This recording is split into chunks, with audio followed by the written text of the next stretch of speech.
Fa tafiditra ao anatin'ilay fikarakarana ny fianambe ho an'ny tany miteny frantsay izay tanterahana eto Madagasikara ilay fandravana ireo tranom-panjakana eny Andohatapenaka eny. Ny mpikarakara moa izay nanamafy fa tsy maintsy ho vitaina ara-potoana ny fotodrafitrasa izay atsangana amin'izany toerana izany. Nanaky ny alan-tsitrapotany amin'ny toerana voatokana hananganana ilay toerana anaovana fotodrafitrasa, andraisana ny fianamben'ny tany miteny frantsay ny Andohatapenaka ireo olona nipetraka eny an-toerana. Ary efa manomboka ny fandravana ireo trano zatra ny mpanjakana ihany moa.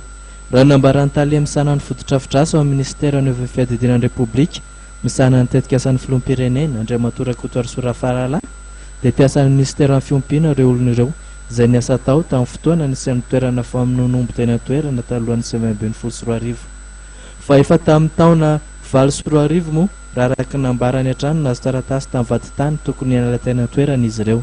Androany moa zany tena nomboka amin'ny fifindrandreo olona roa ry zareo mihitsy mifindra, tsy misy akory hoe raorao efa tamin'ny 2008 ry zareo reo no efa notifie hoe mialao tamin'ny io tranom-panjakana io nipetrahana nametrahana andreo tao ministera ny élevage zay niasa tao amin'ny abattoir teo akaiky teo.